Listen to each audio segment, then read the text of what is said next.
In the name of Allah, the most gracious and most merciful. Now the West is raising a question about the rights of women in Islam.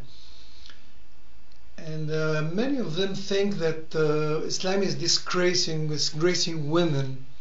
As a matter of fact, I think they are wrong. They know little about Islam.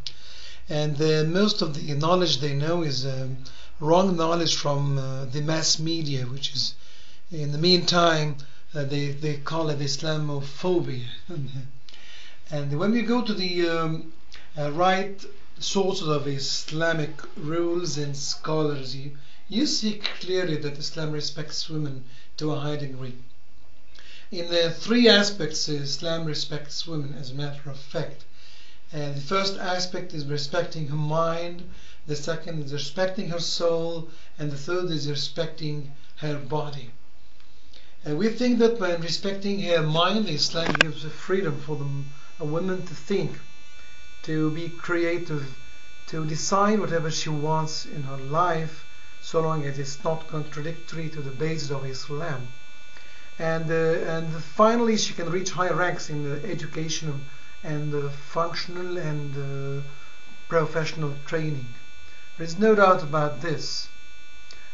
She can be equal to many aspects of life, actually. And at the same time, if you think about the soul, the aspect of the soul, Islam respects the soul of the woman, highly esteeming her soul as a purified partner of a male in the life. It's just like Eve was a partner of Adam in the paradise and on the earth long time ago.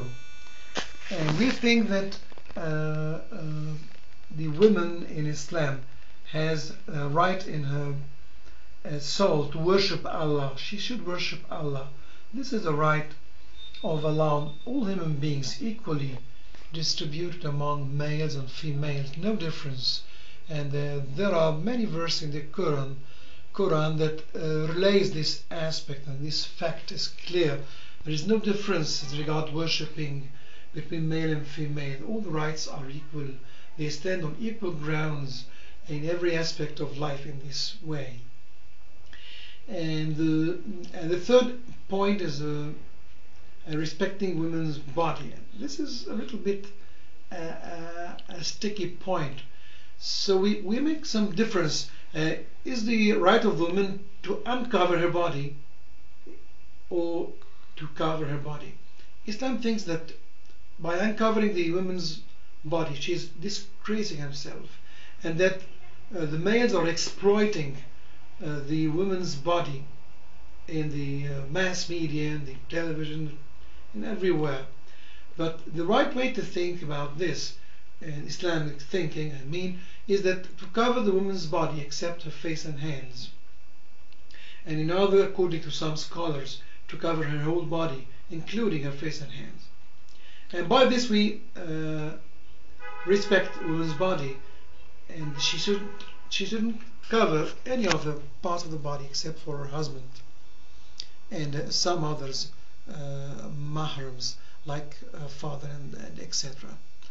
So by respecting women's body, covering it by the hijab, so-called veil, Islam puts an end to this evil part of looking of the women at women and being stimulated sexually, and this is prohibited by Islam.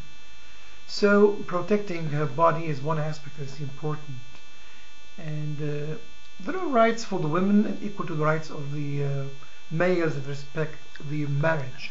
But actually marriage is the only sexual relation that is accepted in Islam. No other sexual relation is accepted in Islamic culture. And by this Islam prevents the adultery, fornication and other illegal sexual relations.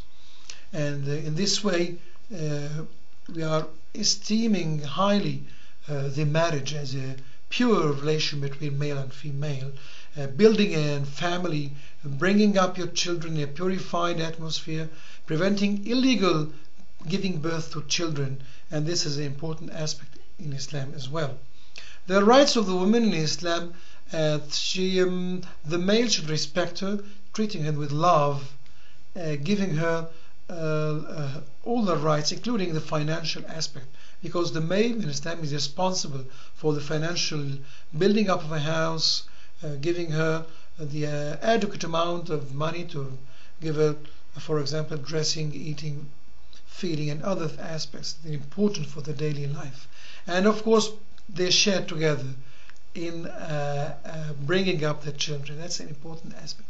If you ask me, well, what are the rights of the husband on the wife in the viewing Islam? We think that Islam gives the man some rights equal to the female rights. First of all, his right is to have the sexual relations with her, and Islam gives a clear order to the wife to share with her husband this relation when he invites her to do. And the second right is to take his permission when she goes out of the home. Maybe a thing a little bit sticky, but that's quite important, so that any place should have a leader. So Islam gives the male the responsibility, and in action he is the leader of the house. It doesn't disgrace the woman or decreases her rank, but as I told you that Islam looks to female and male as two partners in building up the unit of Islam, which is the family. Assalamu alaikum.